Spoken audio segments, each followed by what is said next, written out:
Boa noite, igreja do Senhor. Nada muda os fatos, porque nós somos dele.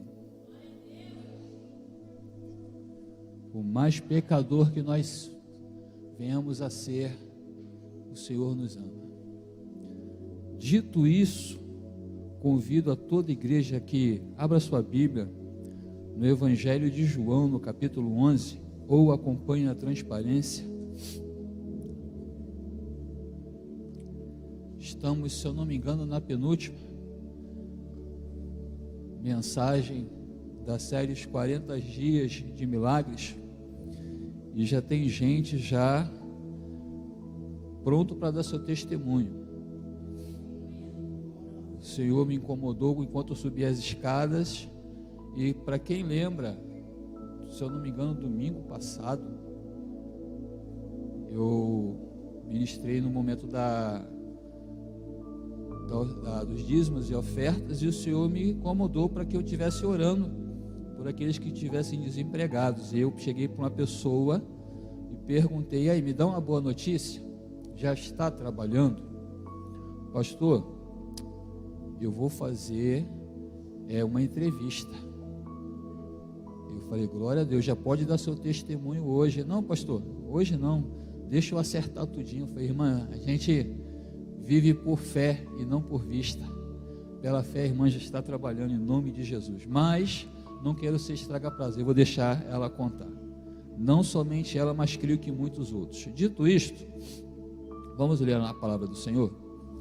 Havia um homem chamado Lázaro. Ele era de Betânia, do povoado de Maria e de sua irmã Marta. E aconteceu que Lázaro ficou doente. Maria, sua irmã, era a mesma que derramara perfume sobre o Senhor e lhe enxugara os pés com os cabelos. Então as irmãs de Lázaro mandaram dizer a Jesus: Senhor, aquele a quem amas está doente. Ao ouvir isso, Jesus disse: essa doença não acabará em morte, é para a glória de Deus, para que o Filho de Deus seja glorificado por meio dela. Jesus amava Marta, a irmã dela, e Lázaro. No entanto, quando ouviu falar que Lázaro estava doente, ficou mais 2 dias onde estava. Vamos pular para o versículo 17. Ao chegar, Jesus verificou que Lázaro já estava no sepulcro havia 4 dias. Betânia distava a cerca de 3 quilômetros de Jerusalém. E muitos judeus tinham ido visitar Marta e Maria para confortá-las pela perda do irmão. Quando Marta ouviu que Jesus estava chegando, foi encontrá-lo, mas Maria ficou em casa.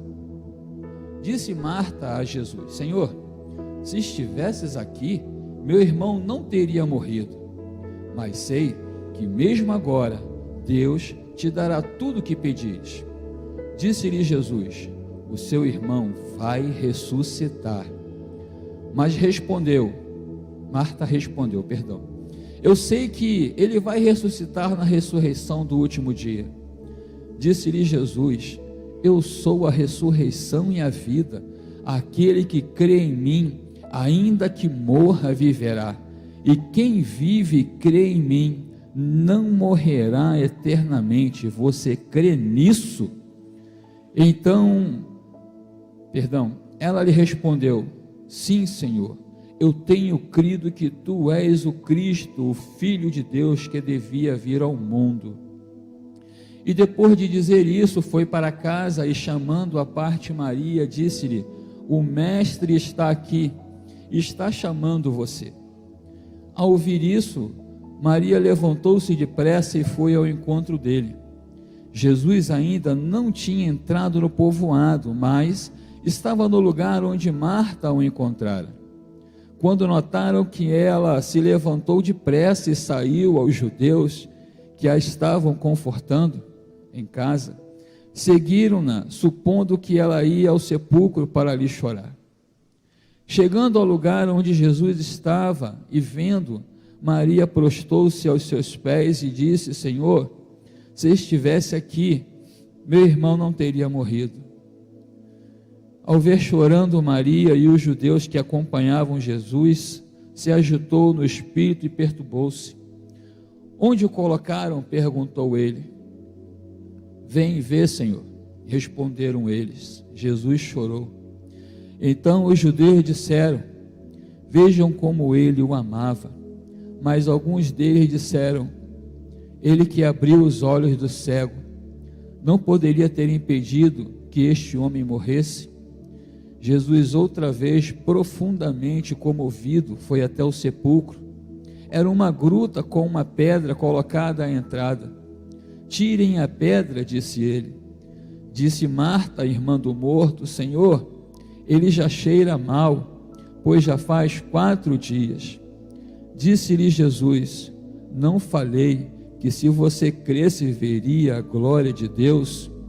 Então tiraram a pedra. Jesus olhou para cima e disse: Pai, eu te agradeço porque me ouviste, e eu sei que sempre me ouves, mas disse isso por causa do povo que está aqui, para que creia que tu me enviaste. Depois de dizer isso, Jesus bradou em alta voz: Lázaro, vem para fora. O morto saiu com as mãos e os pés envolvidos em faixas de linho e o rosto envolto num pano. Disse-lhe Jesus: tirem as faixas dele e deixem-o ir. Senhor, meu Deus e Pai, diante da tua presença, eis aí, Senhor, a tua palavra lida aos nossos corações.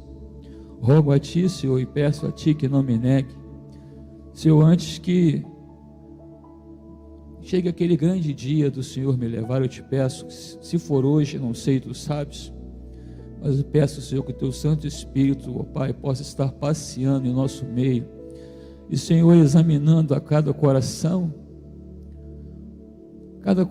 que está entristecido, que está enlutado.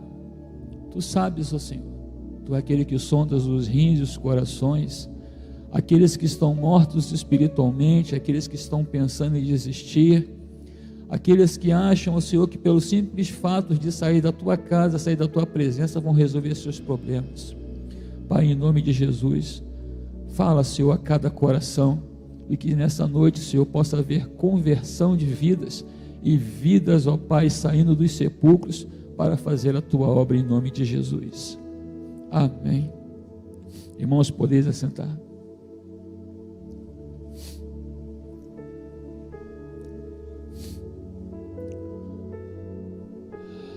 Tudo começa, irmãos, com o mal-estar. Lázaro se sente febril e começa a sentir umas dores, começa a ser acometido por uma febre. Suas irmãs, preocupadas, começam a fazer aquelas efusões de chá, e começa-se ali um tratamento paliativo, e começa-se a piorar a situação. A febre não quer deixar, é dor, talvez náuseas, não sei, a Bíblia não diz, estou aqui conjecturando, mas a questão é que Lázaro está enfermo, e o único meio que tinha das irmãs de Lázaro salvar a vida do irmão era mandar chamar Jesus. E aí, irmãos, 4 dias foi o atraso que Jesus custou para atender aquele pedido.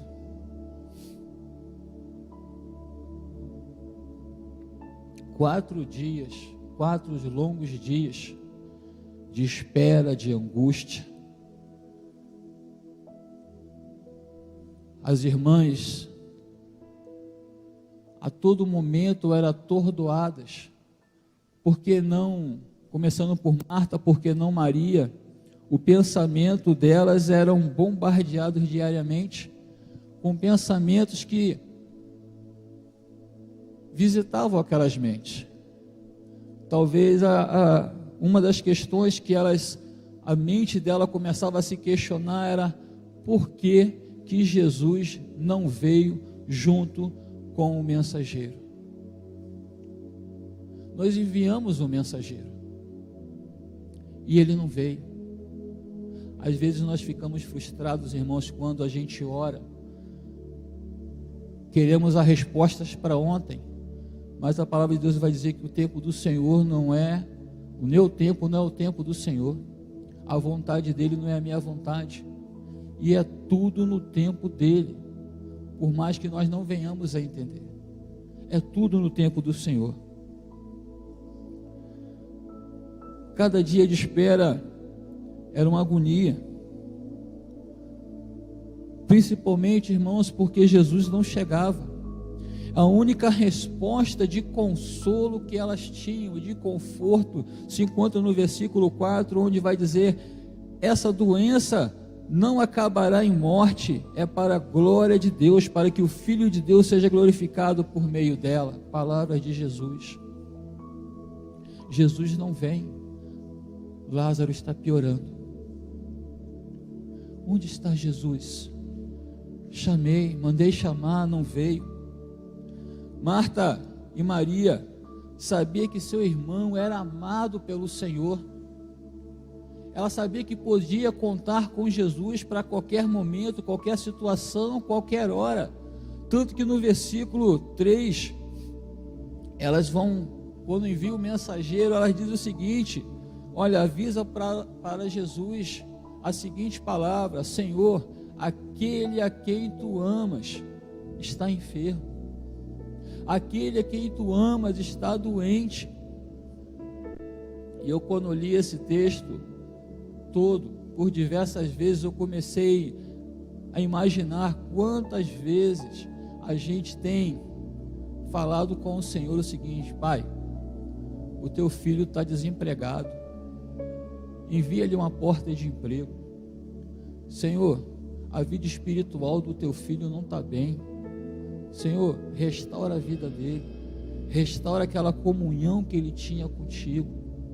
Às vezes nós apontamos o dedo, nós julgamos, quando na verdade nós deveríamos fazer a esse exemplo: Senhor, aquele a quem tu amas está enfermo. Elas sabiam que Jesus os tinham como amigo. Jesus amava aquela família, tanto que no versículo 11 ele vai dizer para os seus discípulos: nosso amigo Lázaro adormeceu, mas vou até lá para acordá-lo. 4 longos dias, irmãos, perturbadores na mente de Marta e Maria. O que teria feito com que Jesus não viesse imediatamente quando solicitado? Eram essas perguntas que iam atormentando a vida delas. Bem que Jesus podia curar meu irmão, como curou o servo do centurião, apenas com uma palavra. Por que Jesus não se transportou de onde ele está até aqui para estender as mãos e, assim como ele fez com a filha de Jairo, poder ressuscitar, despertar o meu irmão? Nada disso, irmãos, nada dessas dúvidas mexeram com o coração de Jesus para que ele estivesse ali. Interessante que são esses pensamentos também que nos acometem no nosso momento de dificuldade, no nosso momento de luta, no nosso momento de crise. Tais perguntas como: se Jesus estivesse aqui, eu não teria perdido aquele emprego. Se Jesus estivesse aqui, eu não teria, meu casamento não teria morrido. Olha, se Jesus estivesse aqui, olha, eu teria recebido aquela promoção. Se Jesus estivesse aqui, era esses pensamentos que atordoavam a vida de Marta e Maria, e muitas vezes atordoam a minha mente, a sua mente. Por que Jesus não fez assim? Por que não aconteceu assim? Por que está acontecendo isso por cima da minha vida? O que eu fiz de errado que aconteceu isso? E aí me faz lembrar quando aquele cego de nascença, tinha-se a cultura judaica que dizia que a criança estava assim, aquele jovem tinha nascido assim, porque os seus pais pecaram. E aí Jesus vai dizer: olha, nem ele e nem seus pais pecaram, ele nasceu assim, para que a glória de Deus se manifeste na vida dele. Às vezes você não sabe o que está acontecendo, mas o Senhor sabe, e muitas coisas acontecem na nossa vida, não é para nos corrigir, não é para nos castigar, mas era para que a glória de Deus se manifeste nas nossas vidas. Como estão seus pensamentos em tempos de crises e angústias? Está pensando em parar, chutar o balde, jogar tudo para cima e voltar para o mundão? E será que isso resolve? Ou você prefere ser desafiado e buscar em Deus viver os 40 dias de milagre? E alguém me perguntou outro dia: pastor, quando passar os 40 dias acabou o milagre? Não, irmãos, é uma continuidade, vai depender de você. Depois dos 40, faz mais 40 por conta própria. O ano tem 365 dias, e é 365 dias vivendo na dispensação da graça de Deus. A Bíblia vai dizer que as mãos do Senhor não estão encolhidas sobre a minha e a tua vida para abençoar, mas basta que a gente possa estar esperando a bênção chegar, em nome de Jesus. E aí, querido, diante desse texto, para viver o sobrenatural de Deus em minha vida, eu preciso, não sei você, mas eu te convido a pegar, como diz aí, uma vaga nesse trem. Primeiro, viver uma vida cristã consistente. Como assim, pastor? Eu explico. Vida cristã inconsistente é recheada de incredulidade. Amém?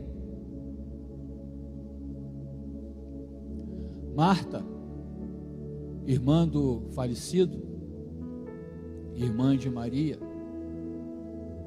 quando a gente vai ler o texto, aparentemente cheia de fé, palavras bonitas, mas vazias.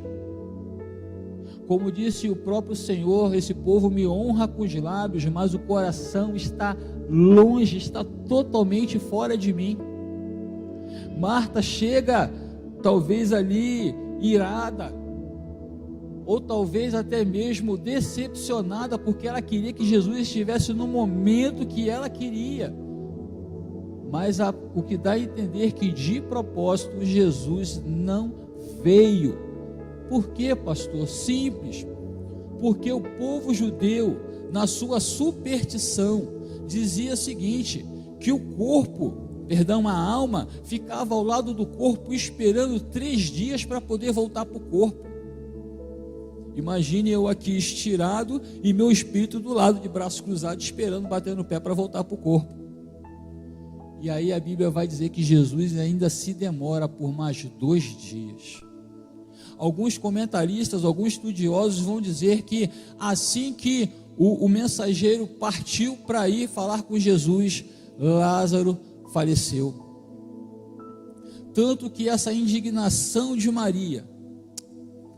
Marta, faz com que ela, com palavras vazias, parecendo que são palavras cheias de fé, mas eu creio que no final você vai concordar comigo. Marta usa palavras bonitas, disfarçadas de fé. Observe comigo o diálogo. Disse Marta a Jesus: Senhor, se estivesses aqui, meu irmão não teria morrido. Mas sei que, mesmo agora, Deus te dará tudo o que pedires. Ou seja, Senhor, eu te esperei aqui durante 4 dias, o Senhor não veio? Beleza, legal, mas agora eu creio que se o Senhor pedir a Deus, o meu irmão vai ressuscitar. Jesus tenta naquele diálogo despertar a fé, real, uma fé verdadeira em Marta. Aí Jesus responde o seguinte: o seu irmão vai ressuscitar. Marta diz o seguinte: eu sei que ele vai ressuscitar na ressurreição nos últimos dias. Quem defendia essa doutrina eram os fariseus, os religiosos da época. Olha que Jesus responde para Marta: eu sou a ressurreição e a vida. Aquele que crê em mim, e ainda que morra, viverá. E quem crê em mim não morrerá eternamente. Você crê nisso? Jesus quer dizer o seguinte: Marta, eu sou a ressurreição e a vida. Eu estou aqui para ressuscitar o teu irmão. Eu sou Deus conosco. Eu sou Emanuel. Eu sou o Filho de Deus. Eu vou glorificar o Pai e eu serei glorificado, porque eu vou ressuscitar o teu irmão hoje. Você crê nisso? Mas a fé passageira, a fé de Marta, aquela fé emocional, não consegue tocar o coração de Jesus. Jesus está explicando e a pessoa fica, né? Eu sei, né? Eu sei, né? Podia fazer igual Maria, não sei de nada. Continuando, ela lhe respondeu: sim, Senhor, eu tenho crido que tu és o Cristo, o Filho de Deus que devia vir ao mundo. A pergunta foi: você crê que eu sou a ressurreição em pessoa? Jesus não perguntou: olha, o que estão dizendo por aí que eu sou? Não, Jesus falou o seguinte: você crê nisso? Fé rasa. O problema, irmãos, é que quando você abre a tua Bíblia lá em Lucas 10, se eu não me engano, capítulo 38 em diante, vai dizer que Jesus vinha pela cidade e Marta abre a porta para Jesus entrar.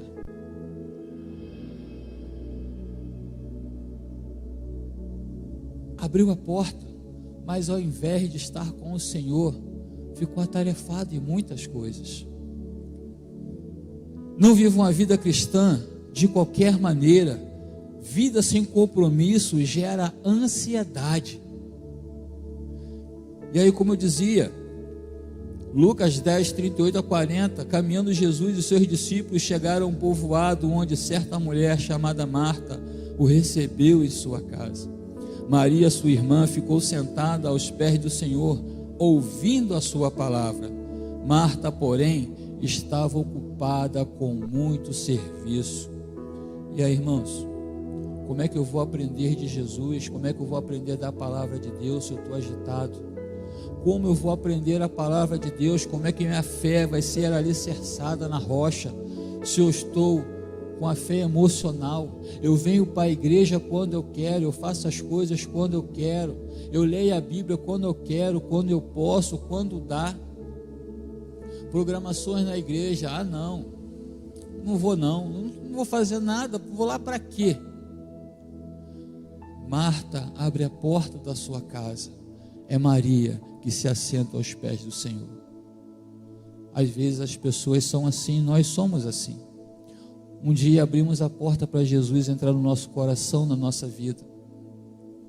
Prometemos mundos e fundos: Senhor, eu não vou pecar mais, eu vou ser assim, eu vou entregar o meu dízimo. Inclusive, quando a pessoa vai se batizar, que ela vai dar aquela profissão de fé, alguém faz uma pergunta assim: caso você venha se afastar do evangelho, se desviar, você aceita uma comissão para ir na sua casa, para orar contigo, te visitar? Aceito, amém. À noite a pessoa se batiza, lá na frente a pessoa começa a capengar na fé, e as pessoas vão visitar, e ela fala o seguinte: não diz que eu não estou não. Fé superficial. Andamos de um lado para o outro, agitados, querendo fazer um monte de coisa, enquanto isso o Senhor está lá te esperando. Ei, vem sentar, vem aprender de mim, da minha palavra. Vem aprender de mim, que eu sou manso e humilde de coração, Pai, que você acha descanso para a tua alma atribulada. E aí me lembra um corinho antigo que dizia o seguinte: vem, alma cansada, espera em Deus e no seu amor. Só lembro do refrão, irmãos. Ocupação indevida lhe traz distanciamento do corpo de Cristo. Como eu falei ainda há pouco, Marta abre a porta da sua casa para Jesus entrar. Marta corria de um lado para o outro, mostrando o serviço. O nome disso é ativismo religioso. Você só está fazendo as coisas, você está no automático. Não, você está no manual. O automático, você faz as coisas naturalmente, você não se sente cansado, como foi falado hoje pela manhã. O problema é quando a gente começa a fazer por nós mesmos, e aí nós começamos a sentir enfado e canseira. E detalhe, irmãos, que às vezes as pessoas, pelo que eu tenho ouvido de algumas pessoas, que muitas vezes ela não está aqui, ela não precisa estar na igreja porque ela é a igreja de Cristo. Irmãos, eu procurei na Bíblia, referências, li os prováveis capítulos, versículos, e eu não achei em lugar nenhum na Bíblia que diz que eu sou igreja. Leia comigo 1 Coríntios 12, 27. Vocês podem ler o que está escrito ali? Em uníssono?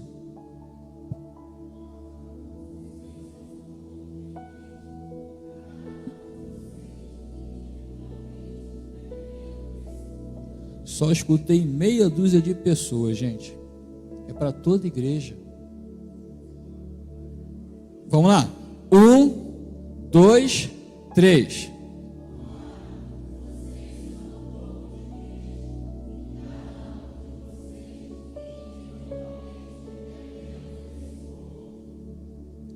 Individualmente, qual parte desse corpo eu faço parte?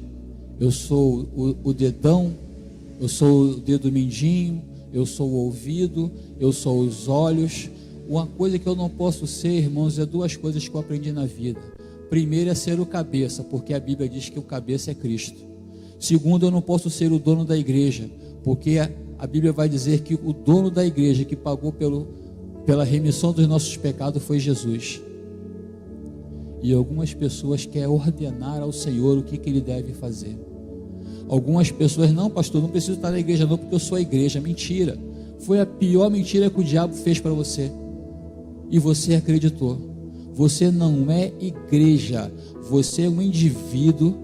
Você é um membro do corpo. Você faz parte do corpo de Cristo. Você é uma peça essencial. Você é uma parte da engrenagem do corpo de Cristo. Sem você estar aqui, essa engrenagem não funciona. Se você é pé, se você é mão, se você é ouvido, não sei. O importante é que você faz parte do corpo de Cristo. Amém, igreja?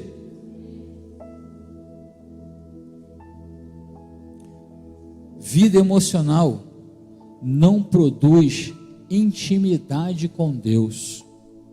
Versículo 28. Depois de dizer isso, foi para casa. E chamando à parte Maria, disse-lhe: o mestre está aqui e está chamando você. Vocês já perceberam que pessoas que têm sua vida movida pelas emoções, elas sempre voltam para casa frustrada e vazia? De novo, eu procurei aqui, em momento algum eu ouvi dizer, Jesus falar o seguinte: olha, vai para casa e chama a tua irmã que eu quero falar com ela. Não. Ela estava tão frustrada que ela não conseguiu o que ela queria. Ela achou que poderia, pelas suas próprias convicções, tocar o coração do Senhor. Ela achava que por ela ser quem ela queria, ela achava que por ela ser quem ela era, que sabia de alguma coisa da parte das Escrituras, ela achava que poderia tocar no coração do Senhor e conseguir alguma coisa. E ela vem tão frustrada que ela não conseguiu o que ela queria, que ela fala o seguinte: ó, o Senhor está aí, Ele mandou te chamar Não li. Vocês leram alguma coisa que Jesus mandou chamar? Jesus não mandou chamar. Pelo menos que eu li aqui, não. Mas ela foi lá frustrada. Tipo assim, eu não consegui. Vê se você consegue alguma coisa com o Senhor. E muitas vezes, irmãos, pessoas frustradas, elas criam histórias, elas mentem, elas dizem o que você não falou. E aí eu lembrei do Mateusão hoje falando o seguinte: ó, choveu, vem para a igreja, ó, mas se alagar aqui não vem não, hein? Depois de dizer que eu que mandei você vir embaixo de chuva alagado. E uma coisa é certa, a gente tem que explicar nos mínimos detalhes, senão vai falar assim, o pregador que falou. Não, foi o pastor que falou. Não, irmãos, precisamos estar com nossos ouvidos atentos ao que diz. É por isso que a palavra de Deus vai dizer: aquele que tem ouvidos, ouça o que o Espírito diz à igreja. É o que o Espírito diz, e não as tuas emoções falam contigo. E detalhe, irmãos, a pessoa que ela está frustrada, a grama do vizinho sempre é mais verde. Às vezes eu escuto pessoas dizer o seguinte: olha, o culto naquela igreja ali, ó, é bem melhor. Olha, a mensagem, ó, divina. Engraçado, por que Jesus já não te arrebatou de uma vez quando você ouviu a mensagem? Aí dá vontade de perguntar assim: e aí, já se converteu? Irmãos, não é a igreja, não é o lugar que você está frequentando, é a tua intimidade com Deus e é que faz a diferença. A diferença não está na igreja, está no Deus que você serve. Você serve a Jesus ou você serve a Mamon ou ao príncipe desse século? Interessante que Paulo chama os coríntios de crianças. Chama alguns de crianças em Cristo. Como assim, pastor? Porque não consegue se alimentar, não consegue comer um mocotó, uma feijoada, que passam mal. Tem que comer papinha, tem que comer sopinha, porque não digere. Porque se der uma coisinha mais grossa, uma comida, uma alimentação, se chamar no amor a atenção, se chamar a atenção em amor, não vem mais para a igreja.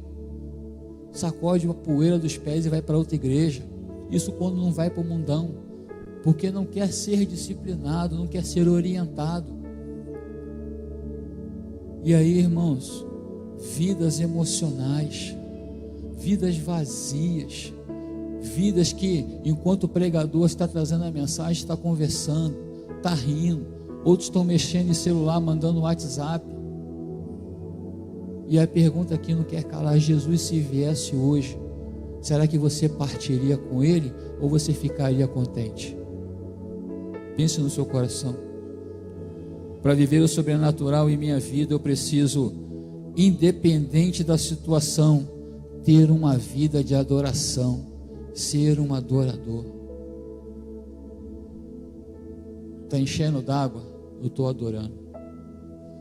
Estou enfermo? Eu estou adorando. Estou desempregado, eu estou adorando.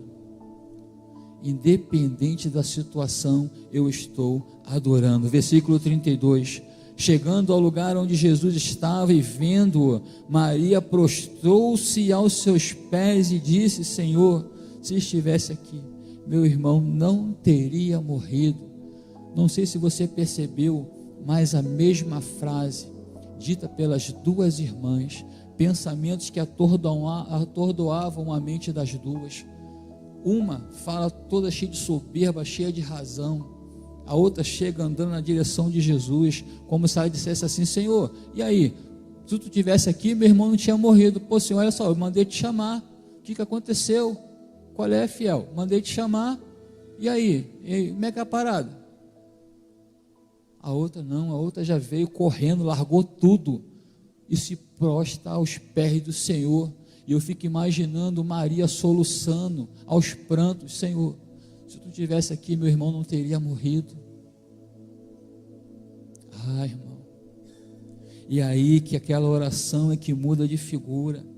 A vida de adoração de Maria não começou com a morte de Lázaro, e sim quando Jesus adentrou a sua casa. Voltando lá em Lucas 10:39, Maria, sua irmã, ficou sentada aos pés do Senhor, ouvindo a sua palavra. Talvez alguém abriu a porta para Jesus entrar, uma célula para você participar, mas enquanto alguns estão conversando, alguns estão agitados fazendo alguma coisa, você está aproveitando de melhor a essência que é a palavra de Deus. E aí vem tempestades, vem maremotos, vem os terremotos, vem as crises, vem a dificuldade, mas você está agarrado aos pés de Jesus. E aí vem aquela palavra: Senhor, não te importas que eu sirva sozinha? Aí vem Jesus: olha, você está muito ansioso ou ansiosa, a tua irmã ficou com a melhor parte. Uma coisa só te basta. Irmãos, no teu momento de dificuldade, no nosso momento de luta, no nosso momento de tribulação, apenas uma coisa nos basta: é estar na presença de Deus. O mundo está em polvorosas. Eu achei interessante que alguém colocou assim: Senhor, manda essa chuva, essa tempestade para o meio do oceano. E alguém acho que orou assim: Senhor, manda para mais longe. Não, manda para o oceano, Senhor, para encher os mares, para ter peixe. Ó, para aqui, manda só igual mandou aqui para Nova Iguaçu, para molhar as plantinhas, sabe? Sem muita dor de cabeça, sem ter enchente. A gente precisa exercitar a nossa fé. É buscar ao Senhor. E aí, irmãos, vida de adoração e oração, ela vai requerer uma entrega, estar aos pés do Senhor. Você tem se entregado ao Senhor constantemente, ou você espera os momentos de crise para você estar na presença de Pai? Você vem orar na hora determinada, você tem orado, ou você espera as lutas, as tempestades se levantar? Eu estou começando a sentir falta do culto de oração dos homens, não tenho participado, tenho dormido de madrugada, porque infelizmente até agora perdi peso e minha perna continua ainda com problema, dói a noite toda, aí tem que esperar massagear, esperar parar para me dormir. Mas Deus conhece o meu coração, e eu tenho orado, e creio que no momento certo Deus vai dar um jeito. Se vai operar, se vai estancar a dor, não sei. Eu sei que nada foge do controle de Deus. Vida de oração requer entrega, estar aos pés do Senhor, submissão, obediência à voz do Senhor, quebrantamento, estar sensível à ação de Deus, e humilhação. Pastor, eu tenho que ficar me humilhando para Deus? Como assim? Não, irmãos, não. A humilhação aqui é você negar-se a si mesmo. Jesus vai dizer que nós devemos, aquele que quer segui-lo, devemos tomar a nossa cruz e negar a nós mesmos. Não é porque eu sou pastor que eu não vou estar aos pés de Jesus. Não é porque eu sou isso, aquilo, outro, que eu vou estar aos pés de Jesus. Eu tenho que me humilhar para que Ele seja exaltado, e no tempo certo, se Ele quiser, Ele vai exaltar a minha vida. Maria, disse ao Senhor a mesma frase que Marta, só que de jeito diferente. Salmo 51:17, aqui está o segredo: os sacrifícios que agradam a Deus são um espírito quebrantado, um coração quebrantado e contrito, ó Deus, não desprezarás. O coração de Maria estava doendo. Só Deus conhecia a dor do coração de Maria. Maria foi aquela que estava aos pés do Senhor. Uma coisa só lhe bastava: estar aos pés de Jesus. Não há nada, não há voz que Deus não escute. Alguém já disse o seguinte: quando você não souber orar, quando você na sua oração não souber o que dizer, fique quieto. Quieto. Permita que o Espírito Santo de Deus, com gemidos inexprimíveis, interceda junto ao Pai pela tua vida. Se você não sabe o que dizer, se você quiser somente chorar, se derrame, faça como Ana, mesmo tendo como embriagada, ela estava se derramando, ela estava chorando, balbuciando algumas palavras, e o coração dela dizia: Senhor, me dá um filho. Se o Senhor me der um filho, eu vou consagrá-lo a Ti, eu vou Te entregar ele. Senhor, me dá um filho. E aí, eu costumo falar que ali sim, era o falar em línguas estranhas, porque a gente não entende o que o coração fala, somente Deus. Somente Deus é capaz de ouvir a voz do nosso coração. A oração que abala o coração de Deus, queridos, é aquele coração que brota de um coração sincero. Maria tinha um coração sincero, estava de acordo com a vontade de Deus. Jesus não se comove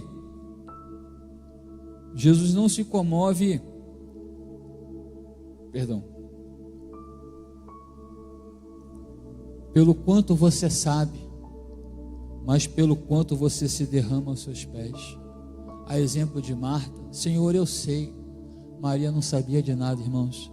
A única coisa que Maria sabia era chorar aos pés do Senhor e estar diante dos pés do Senhor. E detalhe, a única voz, se você ler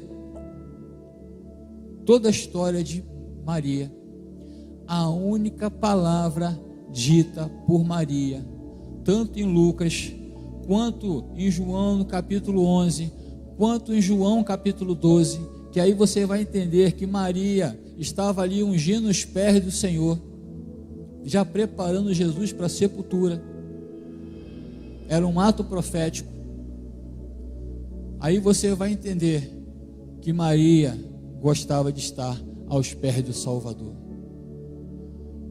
Maria, a única palavra de Maria em todo o texto, toda a história, toda a narrativa bíblica é: Senhor, se o Senhor estivesse aqui, o meu irmão não teria morrido. Somente um Salvador que chora é capaz de sentir a aflição de quem perdeu um familiar.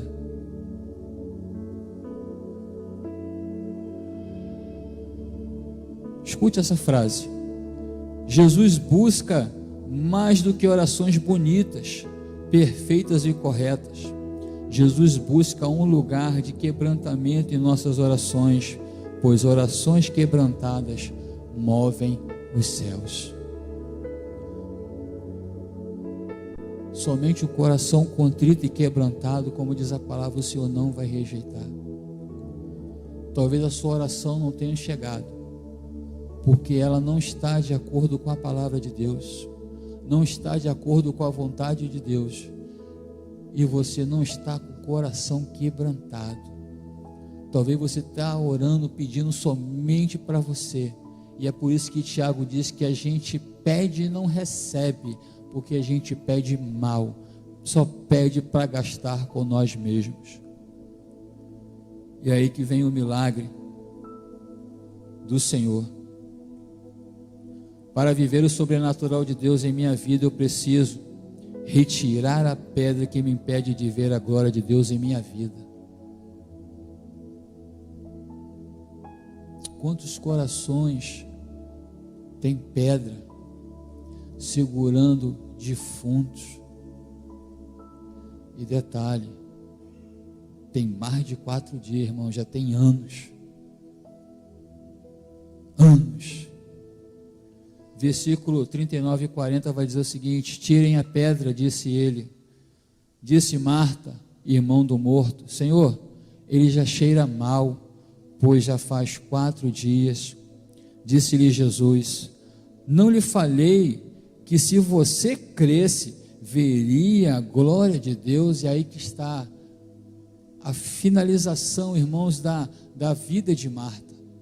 Uma vida incrédula, disfarçada de fé, de santidade.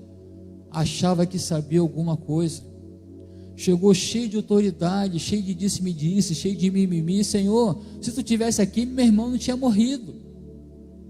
E aí no momento exato que Jesus disse que eu sou a ressurreição e a vida, olha, teu irmão não vai morrer, teu irmão vai ressuscitar, eu sou a ressurreição, a verdade e a vida. No momento que Jesus, olha, tire a pedra, chegou o momento de ressuscitar esse defunto. Não, Senhor, deixa quieto, não mexe não, o negócio está fedendo. Não, isso, eu vai empestar tudo, não mexe não, deixa assim. E aí Jesus fala, eu não te disse que se você cresce, você veria a glória de Deus? Irmãos, se você tem algo fedendo dentro da tua vida, e você não quer tirar, você não quer mandar embora, é porque você não quer ver a glória de Deus na tua vida. E é por isso que essa igreja está com a campanha do Crer, celebrando a recuperação emocional.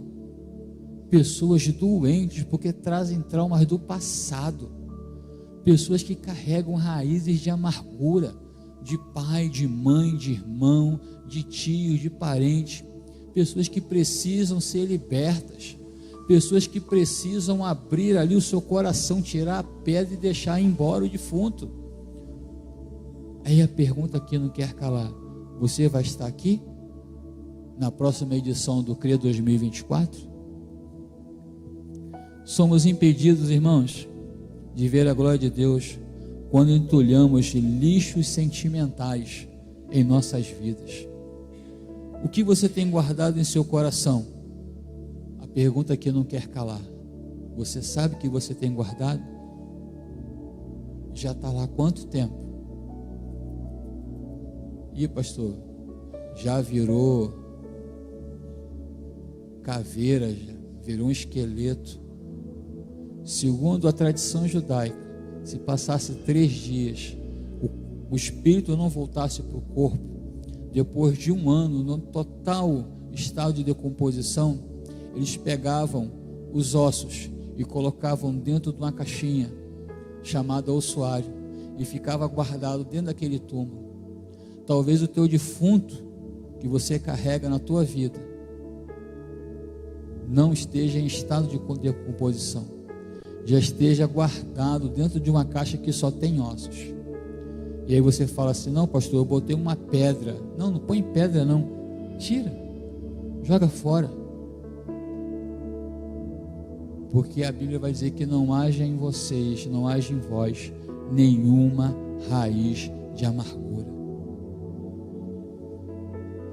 Interessante, irmãos, é que quando você participa do CRE, que você retira a pedra, quem faz o milagre é Jesus. Por mais que você tente: não, pastor, não preciso não. Eu pensava assim: não preciso não. Ei, tá doido? Sou pastor, não preciso não. E aí eu fico imaginando Deus dando gargalhada. Você não precisa? Rapaz, tu é pior do que Paulo, do pecador você é o maior. Pode ir. Fiz, e para a honra e glória do Senhor, eu consegui fazer até o final. Amém, igreja? Vem fazer o CRE. Você vai descobrir que você tem cada defunto guardado que precisa ser ressuscitado e mandado embora.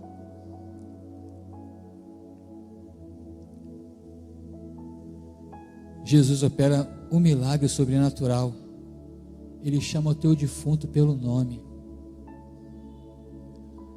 O defunto de Marta e Maria se chamava Lázaro. O seu, qual é? Ira, ressentimento, rancor, mágoa. Ah não, pastor, eu não tenho raiva de ninguém não, só ele lá na China e eu aqui nos Estados Unidos.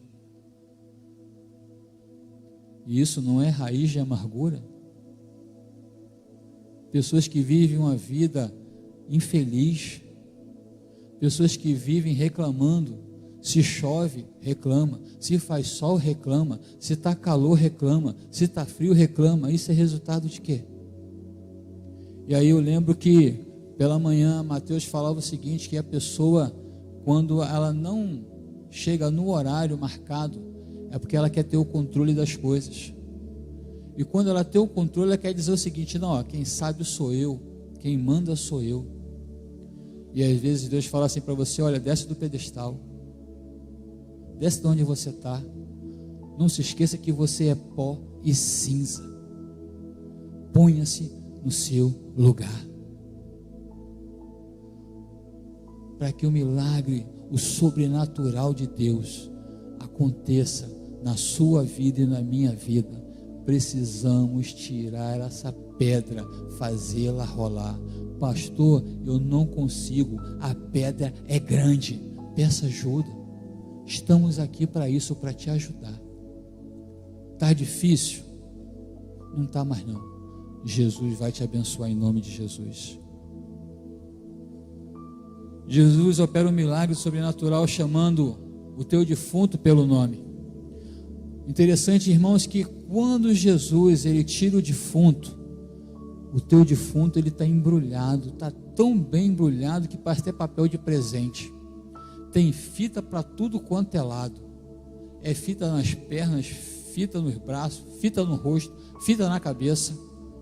Jesus, quando ele tira o teu defunto, que ele chama pelo nome, compete a você tirar toda a fita e deixar ir embora. Me faz lembrar o texto bíblico que diz o seguinte: dos teus pecados eu jamais me lembrarei. Não importa o que você fez no passado. A minha vida no passado, o Senhor jogou no mar do esquecimento. O que conta para Deus é minha vida a partir do momento que eu aceitei Jesus como meu único e suficiente Salvador. A palavra de Deus vai dizer que as coisas velhas são passadas, eis que tudo se fez novo.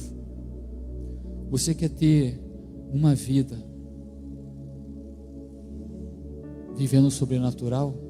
Seja livre, retire a pedra, para de viver uma vida cristã sem consistência, rala, se alimentando de mingau, farelo de aveia. Começa a comer um tutano, começa a comer uma coisa mais consistente, que é a palavra de Deus.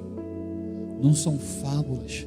A palavra de Deus vai dizer que naqueles últimos dias pessoas estarão amontoando comichões nos ouvidos, ouvindo doutrinas de demônio, achando que é a palavra de Deus. Eu acho bonitinho, irmãos, quando pessoas gastam tempo postando lá os pregadores de YouTube, os pregadores de TikTok. Os caras pegam um texto isolado e começam a pregar. Eles só pegam a Bíblia para ler, e aí começa a discorrer aquilo que vem da sua mente. Nada do que Deus falou está ali. Promessas de Deus, nenhuma. E aí como é que está a sua vida? Rasa, rala.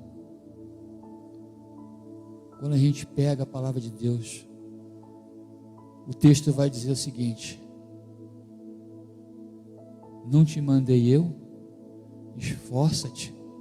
Pastor, está difícil a caminhada. Esforça-te, tenha bom ânimo. Palavras que injetam perdão a redundância, que injetam ânimo, que desafiam o sobrenatural. De você pela fé, você não está vendo nada, mas você sabe que Deus está agindo. Max Lucado, se eu não me engano, no seu livro Deus está no controle, ele vai fazer uma comparação da igreja com um avião. Você quer viver o sobrenatural de Deus? E aí ele diz que uma família programa-se para fazer uma viagem, e a família faz o check-in, passa as malas, entra, sobe as escadas e é recebido pela aeromoça. E aí a criança puxa a barra da saia do vestido da mãe e diz assim: será que eu vou poder entrar na cabine do piloto? E aí a mãe diz: não sei. E a aeromoça, ouvindo aquilo, ela chega para o piloto e explica a situação. E de repente o piloto, o avião já estava no ar, tinha levantado, tinha decolado, e chama aquele garoto: olha, queria chamar aqui o passageiro fulano de tal, ele tem tantos anos, está acompanhado dos seus pais, queria convidá-lo que ele viesse até a cabine do avião. Gente, imagine o olhar de felicidade daquela criança, o tempo todo, ela sentada no corredor e ficava assim,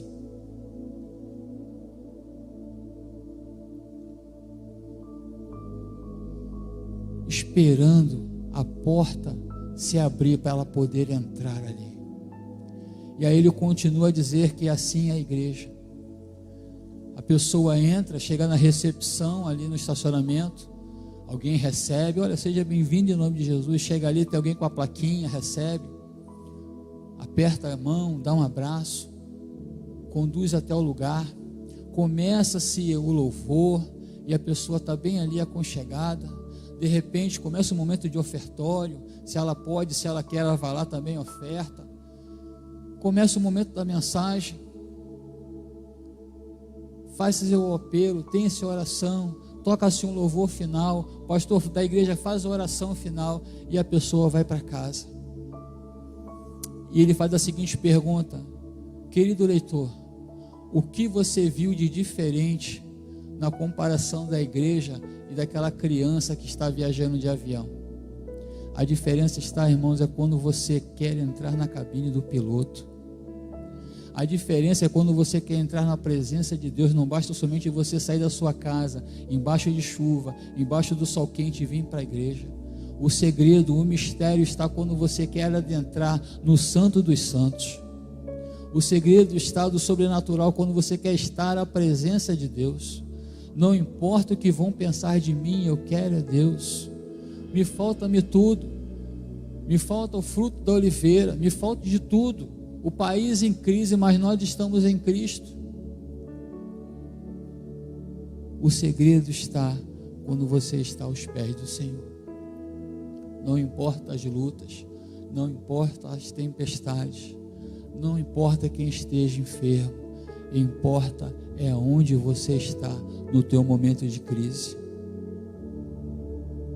E aí me faz lembrar aquela mulher da qual o profeta profetizou que ela teria um filho, e quando aquela criança vem a falecer, ela não tinha quem recorrer, e ela corre e vai procurar o profeta,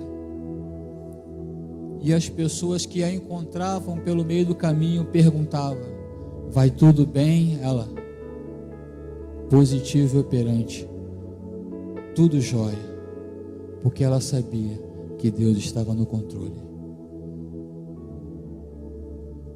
Quando você vem para o culto, você quer entrar no Santo dos Santos? Ou você só quer sentar, bater seu cartão e ir embora para casa? Eu quero concluir, irmãos.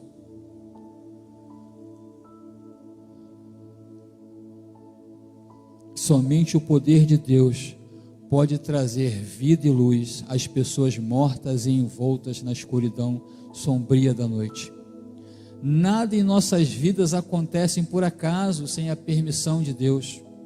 Às vezes Deus permite que aconteça algo em nossas vidas, para que Ele possa nos mostrar o poder e o peso da sua glória.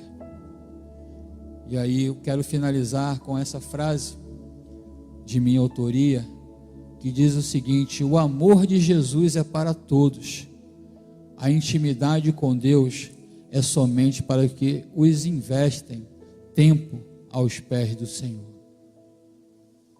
Isaías 55:6 vai dizer: busquem o Senhor enquanto é possível achá-lo, clamem por Ele enquanto está perto. Busquem o Senhor enquanto é possível achá-lo. Talvez você esteja pela primeira vez na igreja evangélica, ou você não entendeu o que quer dizer isso. Busque ao Senhor enquanto é possível achá-lo. Vai haver um momento que você vai buscar ao Senhor e você não vai achá-lo mais. O Espírito Santo de Deus vai levar a sua igreja, e o único dia que você vai ver Jesus vai ser naquele grande dia chamado juízo final ou julgamento de Deus. Quando se colocarem ali os tronos, quando os anciões, os 24 anciões estiverem nos seus tronos, juntamente com o Cordeiro de Deus, que é o nosso Senhor Jesus Cristo, vai ser a única vez que você vai poder achá-lo. Busque o Senhor enquanto você pode achá-lo. Clamem por Ele enquanto está perto.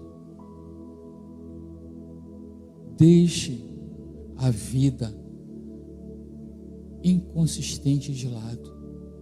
Fé emocional, fé do oba-oba, aquela fé que você entra na igreja e é um bonito louvor, é uma bonita mensagem, é um pregador de fora, e você pula, e glória a Deus, aleluia. Aí quando o culto acaba, o culto acabou, e agora? Quem poderá me defender? E aí, quando criança, minha mãe cantava um corinho. Minha mãe nunca foi crente, irmãos. Ia na igreja porque gostava, porque achava bonito. E aí ela cantava para mim dormir um hino que dizia o seguinte: canta meu povo, alegra meu povo, que a festa não vai acabar. Quando findar na terra, no céu vai continuar. Quem conhece esse corinho? Pô, nem o pastor Jairo conhece, ó. Rapaz, o negócio é antigo. Mas irmãos, você pode vir para a igreja. O Senhor pode te chamar nesse momento. Só que você já saiu de casa com o teu coração de adorador, você já veio para adorar o Senhor. Você morreu aqui, mas a continuidade do teu culto vai estar lá na glória. Quantos creem nisso? Diga amém. Quantos aqui estão esperando a vida do Senhor? Senhor, me tira daqui, eu não aguento mais. Senhor, é muita violência, é no trânsito, é enchente, é isso, é aquilo, outro, eu quero é Deus. E eu acho bonito, irmãos, quando o pastor Jairo colocou lá no grupo da igreja: irmãos, vamos orar para Deus mandar bem para longe essa chuva. E glória a Deus, irmãos, estou com o coração aqui radiante. Deus faz, mas para isso o povo tem que estar unido em oração, o povo tem que estar agarrado com Jesus. E aí eu quero finalizar, queridos, te convidando, caso você queira, que você sinta a necessidade de ter a sua fé avivada. Se você tem algum defunto aí no teu coração, para colocá-lo para fora, eu quero te convidar que você fique de pé em nome de Jesus, para a gente estar orando. Se você quiser vir aqui à frente, esteja à vontade.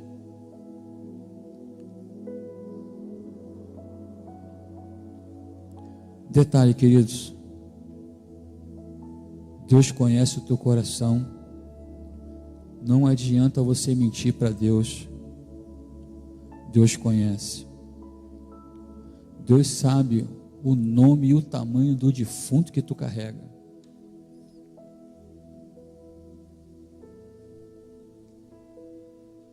Mais alguém, irmãos? Meu defunto é mais ou menos do meu tamanho. Que isso, pastor? Não tenho vergonha de dizer não, irmão. Sou pecador. Deus sabe meu coração.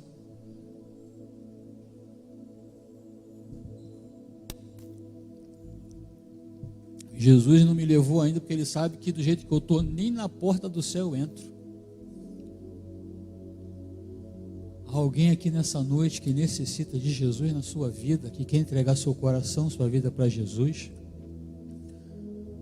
Vem estar conosco. A gente vai estar orando pela tua vida.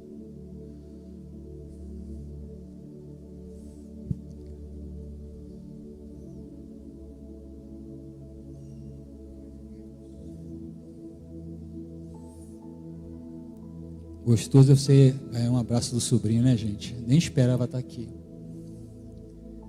Mas voltando, irmãos. E aí? Não adianta você mentir para Deus não, que Deus conhece teu coração, irmão. Você tem defunto aí. Às vezes você não tem só um, não, tem mais. Cuidado para esse defunto não virar legião de demônio na tua vida. Você quer que a gente ore pela tua vida? Vem para cá. Em nome de Jesus. Alguém aqui que nos visita nessa noite, que quer entregar sua vida a Jesus? Alguém que pretende ser batizado? Alguém aqui que ainda não frequenta uma célula, que quer participar de uma célula? Pega o endereço com o pastor Alcino, direitinho. Você já examinou seu coração?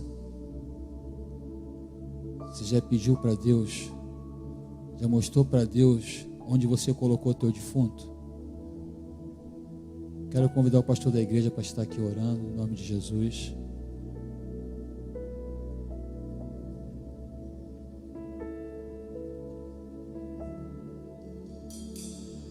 O que eu queria que você pensasse é que o que é que tem morrido na sua vida, hein?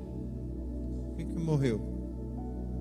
Morreu Lázaro, né? O que está morrendo na sua vida e você de repente não está nem percebendo? Pegue isso, coloque diante do Senhor e peça a Ele para trazer vida novamente, ressuscitar. Tem gente que morreu já o interesse pela igreja, morreu o interesse por Deus, morreu tudo. Vive por viver.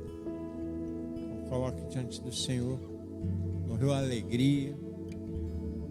E Deus Ele ressuscita tudo. Tudo. Não há empecilho para Ele. Então, coloque aquilo que você crê que está morrendo ou morreu na sua vida. Coloque diante do Senhor nessa noite. Pai, nós ouvimos a Tua palavra. E Jesus Cristo é o mesmo ontem, hoje e para sempre. Os mesmos milagres que Jesus operou no passado, Ele opera hoje. Continuará operando até que sejamos convocados à Tua presença, ou até que Jesus retorne para buscar a sua igreja. Então, por favor, nós colocamos não somente as pessoas que vieram aqui à frente, mas nós nos colocamos ao Teu dispor, para que Tu possa trazer vida, dar vida, ressuscitar aquilo que porventura tenha morrido em nós. Muitos já morreu o prazer pela leitura da Tua palavra, já morreu o prazer pela oração, já morreu o prazer pela vida devocional, já morreu o prazer pela Tua igreja. Muitos estão desgarrados desse mundão afora, Senhor, distanciados de Ti, desigrejados, porque na verdade estão mortos espiritualmente falando. Ressuscita, Pai querido, nós cremos nisso. Traz de volta a alegria de Te servir, Pai, o júbilo, o prazer, a satisfação. Por favor, nós entregamos tudo em Tuas mãos e cremos que Tu és poderoso para tirar água da rocha, fazer nascer flor no deserto.